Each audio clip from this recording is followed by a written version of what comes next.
going on? Welcome to episode number 14 of the Blue Shoes Fitness Radio podcast. I'm Coach Jay, in case we haven't met yet.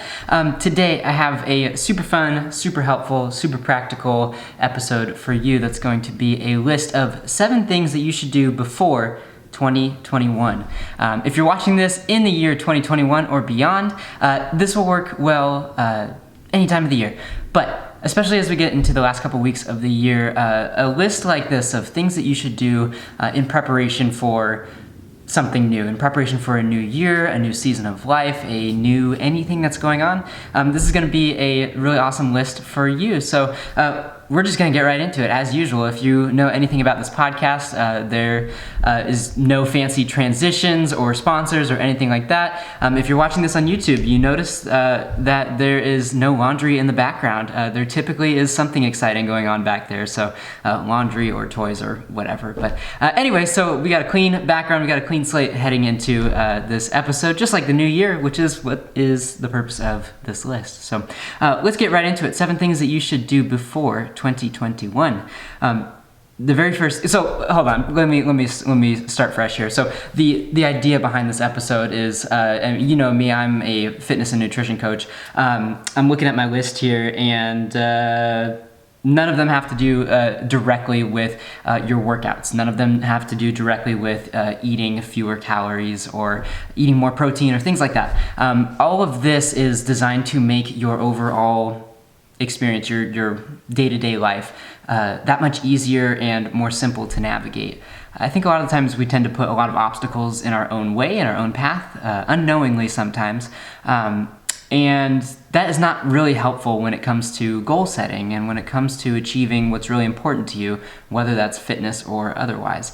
So the idea with this episode here is let's talk about some things that are going to set you up for success, that are going to free up your time, your energy, maybe some money, so that you can spend those things elsewhere in areas that you really want to spend them, as opposed to, I guess the term that I always use and that I've always heard is instead of letting those things leak in your life, thinking of where do you have time leaks in your life, where do you have money or energy leaks in your life, where those things are kind of just seeping away and you find yourself at the end of the day or week or quarter or whatever and you go, well, I feel like I don't have any of those things. So this list here is designed to help you with that. So without further ado, let's get to it. Number 1.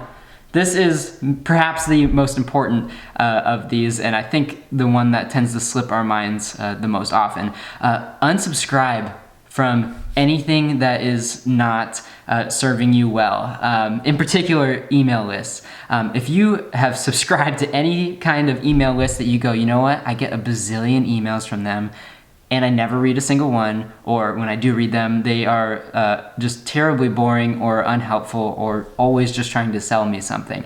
Unsubscribe from those. Don't continue dealing with all of those things. And I know this is kind of weird advice coming from a fitness coach, but as a fitness coach, I tend to deal with a lot of very normal people like yourself who are spread kind of thin throughout their life, between their kids, their job, just their family as a whole, their hobbies, their fitness, of course. All of these things tend to be competing for their super high priority spots in their life.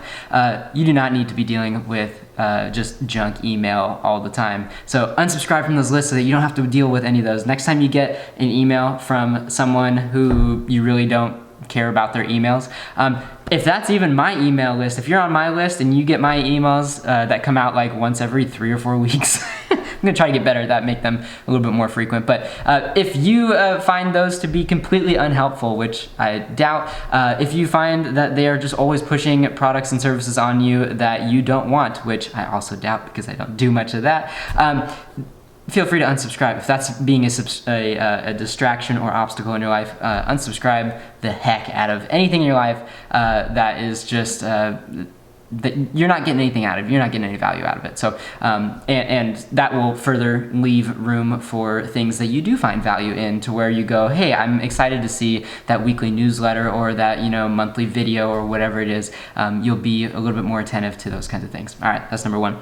Number 2, go through your kids' toys and sift through them. Do whatever you want with them. I know. So I'm looking back here at at Amelia's pile of toys in the back there. We go through that pile on a regular basis. There's a couple of containers back there, and if toys don't fit in them, then we go through those things and we go, okay, what is she no longer using? What's broken? What is torn to shreds? What has been chewed to death? What is not going to make for a great hand-me-down to her little sister coming up in a couple months? Those are the kinds of questions that we go through on a regular basis in our house because we do not want all of that clutter, whether that's physical clutter or just mental clutter of having lots of extra stuff.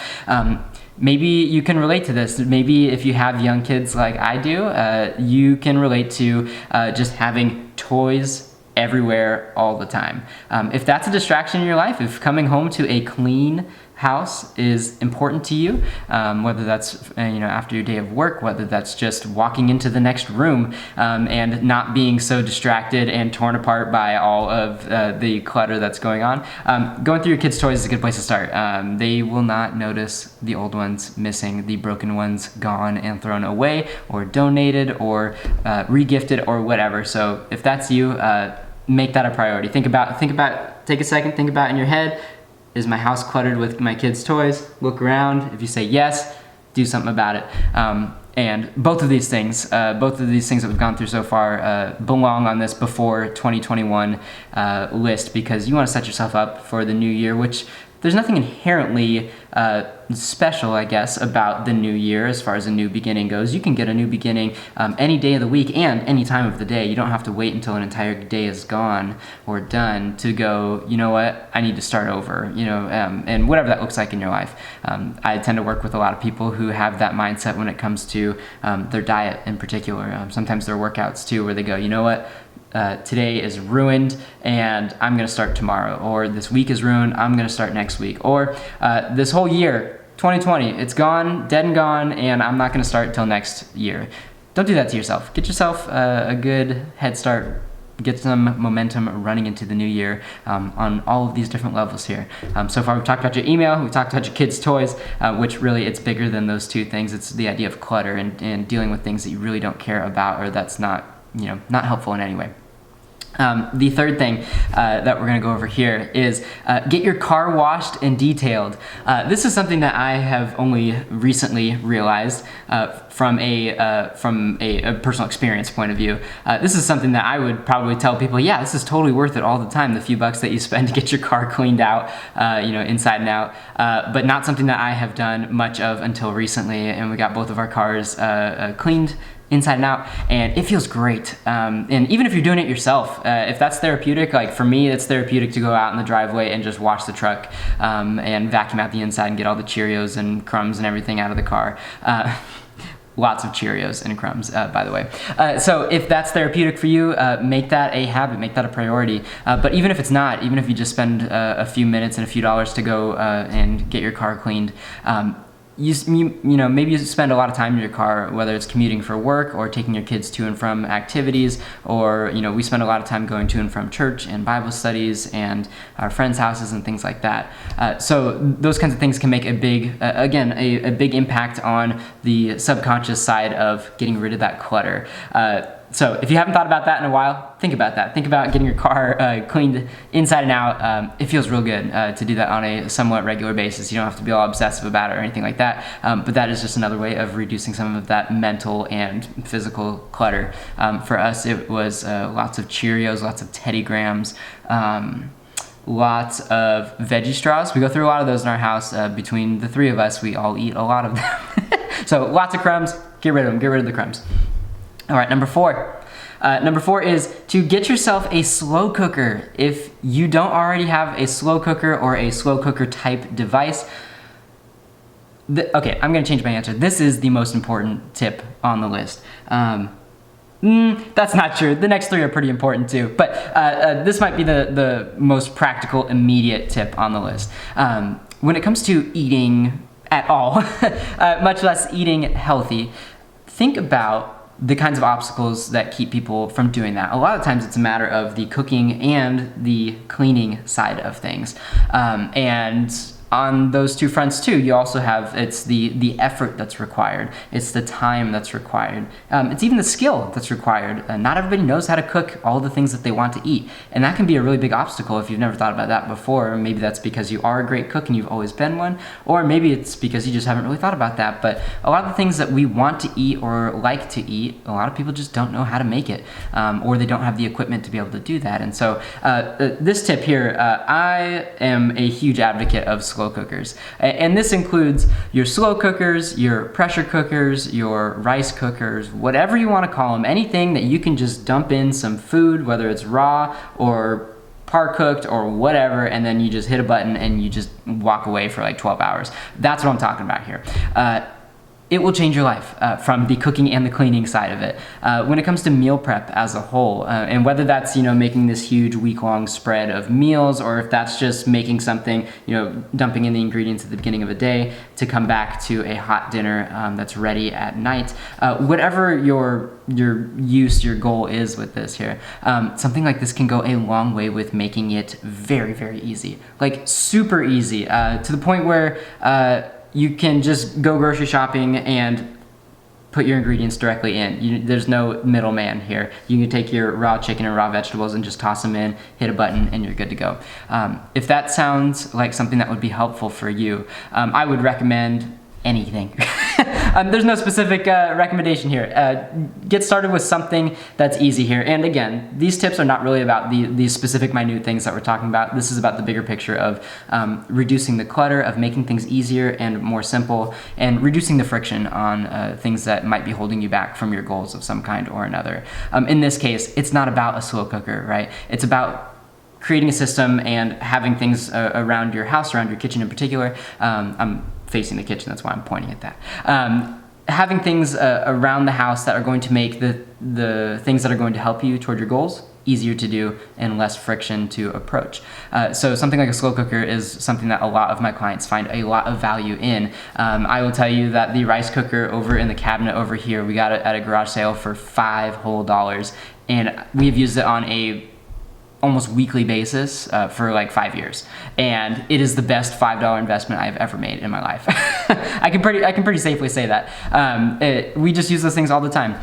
If you are in this boat where you maybe you have a slow cooker of some kind or an appliance of some kind that can help you in the same way, dust it off and put it to work. If you don't have one, I guess the only specific recommendation that I might make is slow cookers are awesome because they're super easy. They're not super fast, hence the slow cooker name.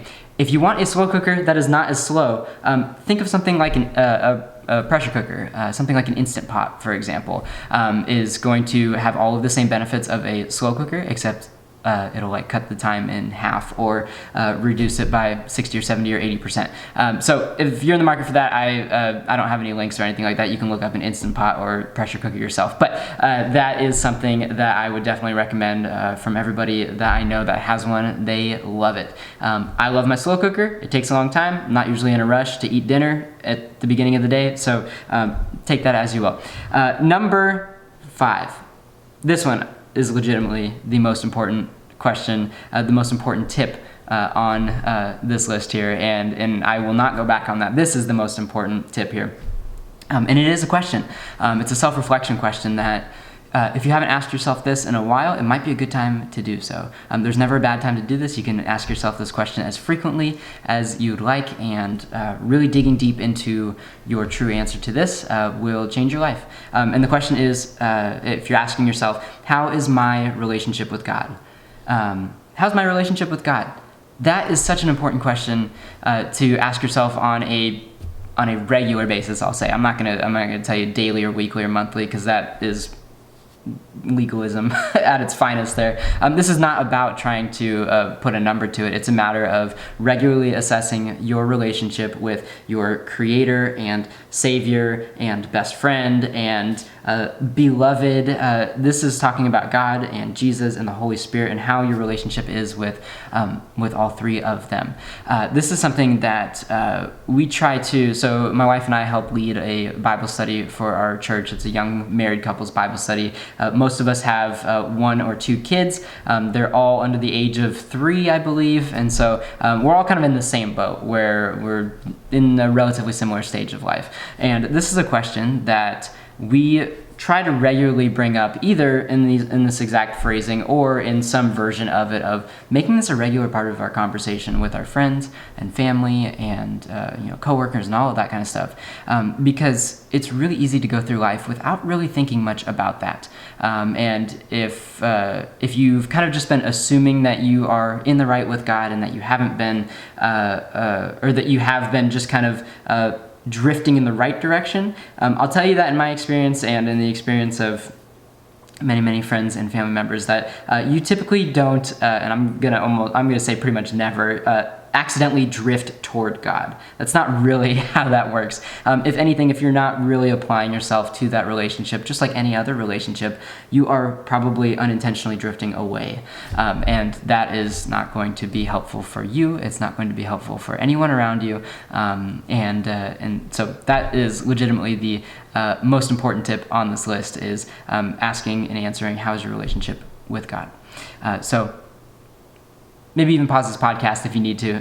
Sit down and ask yourself that, and talk to God for a minute about where you're at and what He's asking of you right now. All right, number 6. Here we go into the classic New Year's stuff right here. Ready? Number 6. Choose one resolution and one habit or system to support it. This is not popular advice. This is not popular advice because, and I am very guilty of not adhering to this advice myself, even as a coach who gives this advice all the time. Think about how many New Year's resolutions that you've made, or that your friends and family have made, that go virtually untouched after a week or 2 in January. And there's a lot of reasons why that might not work, right? And we don't have to go into all those here. But one of the things that can, again, kind of just provide a lot of unnecessary clutter is the setting lots of different resolutions. Not even just the magnitude or intensity of them, of the kinds of things it's going to require you to change to achieve those, but think about just the sheer number of resolutions that you set, and then the sheer number of things and changes that you try to make and do to achieve those resolutions. So I would recommend pick one resolution and one habit or system that you're going to change or create or stop or whatever in order to help you achieve that habit or to create that system. That is not great. I think it is great advice. It's not popular advice because it's not flashy. It doesn't feel like you're doing a whole lot all at one time. But think about if you did this year after year after year, or think about, heck, crazy idea here. Think about if you set that resolution, put that habit in place, and that became easy, 3 months in. You could maybe do another habit in April, and then another one down the road a few months later, another one down the road. So you might end up achieving more habits and more resolutions than you could have even dreamed of, because you're taking them one step at a time and you're incorporating them slowly into your life. I could do a whole podcast episode on that, and I won't bore you with those details here, but if that is something that you want to hear more about, let me know. Contact me somehow, whether it's through the podcast here, through Instagram, Facebook, Pinterest, whatever. YouTube, if you're watching this on YouTube. Resolutions and habits and systems and all of that is something that those are all things that I'm very passionate about, and they are not as complex and complicated as a lot of people make them out to be. We tend to just be really impatient when it comes to doing all of those things. All right, number 7, and this is where we talk about fitness, just to finish this thing off, and this is going to be pretty quick here. Assess your current fitness strategy and trajectory. This is another kind of self-reflection question of, think about, maybe ask yourself the question of, what am I doing in my fitness? And the follow-up question is it working? And the gauge by which you gauge if something is working is, think about what your goal is. And maybe that was your one resolution from this year, or from some point this year, a goal that you set. Think about the things that you're doing and think about where you want to go. Is it helping you Are those things helping you get to where you want to go? And I love the idea of trajectory because this has to do with speed and direction. And I would say in order of priority, it's probably the opposite of that. I would say that direction is definitely going to be your top priority. Think about something like weight loss, right? It's not about how quickly you are achieving weight loss. It's the fact that are you doing something that's going to be sustainable over time? Or as we've talked about before in previous episodes, if you're not doing something sustainable, do you have an exit plan to then go into something that's more of a maintenance style program, lifestyle, whatever it is? So think about the strategy that you're using to reach your goal. Is it even relevant? Are you doing a lot of things that aren't actually moving the needle toward your goal? And trajectory-wise, of the direction component in particular, think about, are you pointed in the right direction?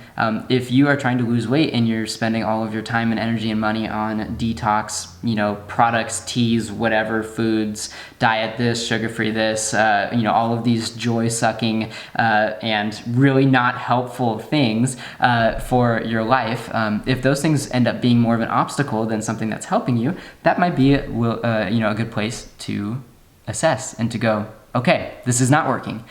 What do I need to do to change that? Do I need to, is it a simple fix? Maybe it's, oh my gosh, I really haven't assessed this in a while, and now I have a pretty clear picture of what I need to do or what I need to stop doing. Do I need extra help? Do I need a coach? Do I need to do some research on my own? Do I need a certain book, or do I need to listen to more podcasts? All those kinds of things. I would tell you as a word of caution, you probably don't just need more information. The idea with something like weight loss or building muscle or getting stronger or becoming more pain-free, a lot of those type of physical fitness goals are not really a matter of gaining more information. Now, there may be some gaps where you do need some information or to correct some misinformation or some beliefs that might not be true. But that being said, this is largely a matter of putting things into action and experimenting, seeing what happens, and assessing, like we're talking about here, assessing each step of the way and going, is this working? Is this working? Is this working? And if you can say yes at every step of the way, then you will eventually reach your goal. If you are constantly saying no, doing the same thing will not help you to reach your goal. So those are the kinds of questions that I love asking myself, as well as my clients, and as well as you watching this here. So those are our 7 things right there. As quickly as this episode began, it's coming to a halt. So 7 things to do before 2021. That's episode number 14 for you. I'm actually only about 90% confident that that's number 14. So if you see this episode labeled as something else, you'll know that that was my bad from the beginning of this. So anyway, that's the episode, whatever number we're on. I hope that you have an awesome day ahead, week ahead, year ahead, whatever year you're in. And we'll talk soon, but I would encourage you to take a look at this list. And just like we talked about in number 6 of choosing one resolution and one habit to support it, I would say looking at this list, 7 things, maybe pick one of those things to start with.